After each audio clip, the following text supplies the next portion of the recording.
Excellencies, ambassadors, there are moments in history when darkness of the world is becoming darker. And today is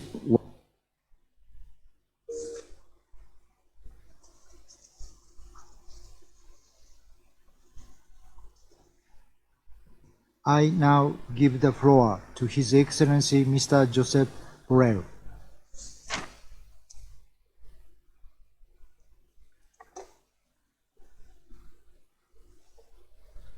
Thank you. Thank you, Mr. President.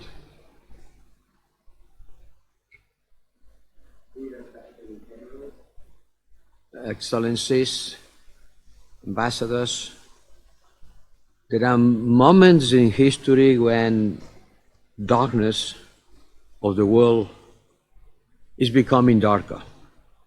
And today is one of these moments. The world is even darker than usual. Black is blacker, and pain and despair become the ordinary of human condition. Yes, ladies and gentlemen, the state of the world today is deeply worrying, but it could be worse if we didn't have the United Nations, which, through its charter, remains an unsinkable compass for our humanity, confronted with a surge of passions, torrents of blood, and rivers of hatred which destroy any semblance of reason around the world. What do we see is that every day the Charter is being flouted, distorted, hijacked, or ignored. Ignored in some cases with a sense of impunity that is increasingly worrying. But the United Nations is here, with all the men and women working for this organization, and among them the Secretary General, which I mentioned at the beginning, and to whom I would like to pay a tribute today, supporting him in front of many accusations and attacks he has been suffering. Yes, the United Nations remains a landmark in the turmoil. It's a lantern in the thick fog through which we search our way every day, trying to look for a solution. The United Nations is a ray of light, is a sign of hope, and that's why we expect a lot from the Summit of the Future. This moment, the Summit of the Future, should be a moment to reform the United Nations Security Council, to enlarge its composition in order to reflect better the world today, to reform the international financial institutions, moving from some billions to the many trillions needed. Anyway, the future will come. The future will come anyway. So let's try to make it less bleak than our bleak present. Excellencies, going to the concrete things. 2 years now, we have been witnessing a flagrant violation of international law by a permanent member of this Council that deliberately launched a war of aggression against a sovereign state, Ukraine, whose security was supposed to guarantee. Since the beginning of this war, which is an attack to the United Nations Charter, the European Union has shown its full solidarity with Ukraine and granting exceptional economic, financial, and military aid. The European Union has demonstrated a remarkable unity and an ability to make Europe an active and structured power in the international system. This support, symbolized by our commitment to make Ukraine a member of the European Union, will continue. Because it's not simply a matter of preserving a fundamental principle of international law, which is the territorial integrity of sovereign states. It also reflects the European determination to protect ourselves against the danger that Russia now represents for our peace and security. The second major conflict we must confront is the one in Gaza. Gaza is just the tip of an extraordinary serious conflict that has been raging between Israelis and Palestinians for almost a century. It's the 100 Years' War. And we have condemned repeatedly, here again I will do it, the terrorist attack that took place on the 7th of October and the Israel right to defend itself. But we have also stated equally strongly and repeatedly that this has to be done in full respect of international law and international humanitarian law. And when you look what's happening, you may doubt about it. I don't want to teach any one of you about what is happening in Gaza. 30,000 people dead, 1.8 million displaced, 500,000 people on the brink of starvation. We are facing now a population fighting for their own survival. Humanitarian assistance needs to get into the Gaza, and the European Union is working as much as we can in order to make it possible. But this is a humanitarian crisis which is not a natural disaster. It's not a flood. It's not a earthquake. It's a man-made. And when we look for alternative ways of providing support by sea or by air, we have to remind that we have to do it because the natural way of providing support through roads is being closed, artificially closed. And starvation is being used as a war arm. And when we condemn this happening in Ukraine, we have to use the same words for what's happening in Gaza. In Gaza, the United Nations agencies, OCHA, World Food Programme, UNRWA, are the last lifeline for many people. Yes, UNRWA is facing allegations, but allegations has to be proved. That's why they are allegations. And we await with interest the conclusion of the United Nations independent investigation by OUS, a system audit to be conducted by the European Union experts, and the finding of the Colonna Commission set up by United Nations Secretary General. But let me remind something. UNRWA exists because there are Palestinian refugees. It's not a present to the Palestinians. It's an answer to their needs. UNRWA exists because first they were Palestinian refugees. And we won't make these refugees disappear by making UNRWA disappear. They will still be there. In fact, there is only one way to make UNRWA disappear: making those refugees citizens of a Palestinian state that coexist with an Israeli state. Almost everybody agrees on that. But how can we make this solution a reality? There is no magic solution. But maybe there is credible ways to try to achieve it. The two-state solution, we talked about it many years ago, and now we talk it again. But admittedly, we have never seriously tried to make it a reality. And in order to make it a reality, the first step should be an unanimous resolution by this Security Council, endorsing a two-state solution and defining the general principles which may lead to this result. And on that, the European Union is ready to cooperate. I think that we have a wonderful opportunity to show that our principles are not empty words.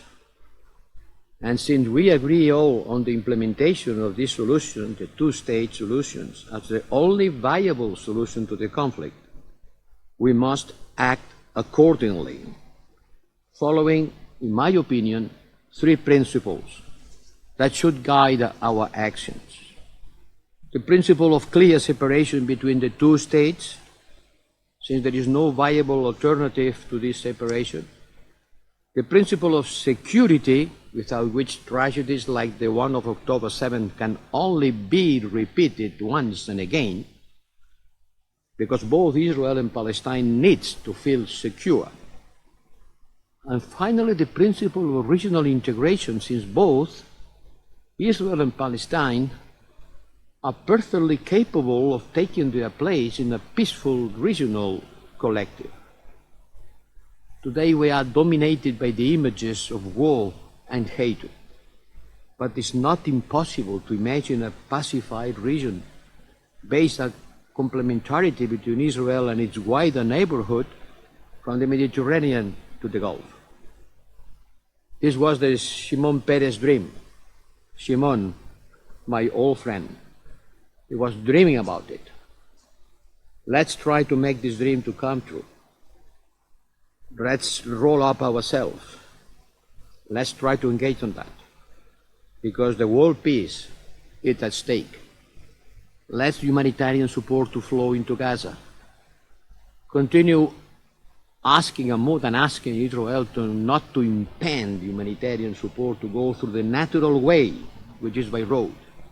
And in the meantime, let's try for other solutions which will be less efficient and never an alternative to the hundreds of trucks that they should come into Gaza to avoid the starvation of hundreds of thousands of people. This is the scenario in which we cooperate, where the United Nations and the European Union cooperate. And this cooperation is very well reflected in numbers. I know that the United Nations faces serious financial constraints. Some contributions are not being paid. And now that everybody talks about securing adequate financing to implement the Sustainable Development Goals, my dear colleagues and friends, numbers matters. Let's go from the principles to the facts and remind that the European Union and its member states, we finance almost 1/3 of the United Nations regular budget, 1/3. We collectively finance 1/4 of all United Nations agencies. 1/4 of all programs we pay, and we pay on time. We are the largest financial contribution to the United Nations. We are proud of it. And we are also the largest provider of humanitarian aid in the world. From time to time, it's important to remind these facts. But we are not only payers, we are partners. We are strategic partners on crisis management, on peace operations. We are working together in 25 crisis contexts, providing peace mediation and supporting dialogue. In the future, we would like to focus increasingly on conflict prevention, increasing our cooperation with ECOWAS and the OCE, analyzing conflicts and preventing electoral violence. In the Pact for the Future, I think that conflict prevention should have a prominent place. Better to foresee and prevent than to try to mend the problem once the crisis has erupted. Our role, I think, is particularly committed to peace and security in Africa. In 25 years from now, 25% of the world population will be living in Africa. 1 out of 4 human beings will be living in Africa, a continent of opportunities where humankind will still be growing. But in order to harvest this potential, they need security, they need stability. And that's why we are working with the African Union, supporting the African-led peace operations. I know this is a priority for the United Nations Security Council, and I welcome the Resolution 2719 on financing such peace support operations. In the last 3 years, we have provided almost 1 billion euros in military support to African partners. 1 billion. in 3 years to support through European Peace Facility our African partners. We have 24 missions and operations around the world. We deploy 4,300 people, from the maritime security in the Gulf, the recently launched Operation Aspides, to the Operation Atalanta to counter piracy in the Horn of Africa, supporting our partners in the Gulf of Guinea, a mission in Armenia to support the mediation efforts in the region, an advisory mission in Ukraine, training Ukrainian police, in the Mediterranean, Operation Irini, with a strong mandate from the European Union, in Bosnia and Herzegovina, also, Operation Althea, another mission, Irini, trying to work on the implementation of the arms embargo in Libya. We hope that this Security Council will renew the annual authorization for these operations that we are implementing under your mandate. And more recently and dramatically, let's turn our eyes to Haiti, where the escalation of criminal gangs over the past weeks has brought the country to the brink, and the ordinary Haitians paying the price. We welcome the progress on the political force commanded CARICOM for its facilitation, and we support the effort for a Haitian-led political transition. We are looking the way to support the broad objective of the mission led by Kenya, and we are ready to contribute and to finance this operation. In the Sahel, after 10 years of cooperation, we are facing a deteriorating situation with several military coups on the last years. The political landscape in the region has changed, but the challenges remain the same. We want to be engaged and supporting any peace initiative, supporting ECOWAS, supporting African solution to African problems. But I think that in the Sahel, the international community needs to adapt to the new threats and new actors, be more flexible, and respond better to the demand of our regional partners. And the same is true for Sudan. The world's largest internal displacement crisis is taking place silently in Sudan. 8 million people displaced inside and outside the country. 20 million Sudanese, half of the population, at risk of starvation. It is not the headlines of the press, but it's happening. And the de facto government not allowing United Nations agency to deliver aid via Chad is making the situation still worse. Yes, we want to support any initiative and any international response to Sudan, and we need all parties and their sponsors, because these parties are being sponsored, to silence the guns and to end hostilities without preconditions. In the Corn of Africa, in Somalia, we have been the main contributor to the African Union missions for years, to stabilize the country. Since 2007, we provided 2.6 billion euros to support these missions. And we increased the support to the Somali security sector, and there are some positive results as in there. We will present a detailed proposal for a new mission to the United Nations Security Council in Somalia, and we stand ready to work with international partners to support the implementation, but I want to emphasize the importance of financial burden sharing. Afghanistan. Afghanistan seems to be forgotten, but the humanitarian, economic, political, and human rights situation is alarming. There is de facto agenda apartheid in Afghanistan. The situation cannot stand, so we support the work of Secretary General and the meetings in Doha. And we need to push for the implementation of this Council Resolution 2721 and continue being engaged. Myanmar, another priority. We fully support the mediation efforts of Laos and of the new ASEAN Special Envoy.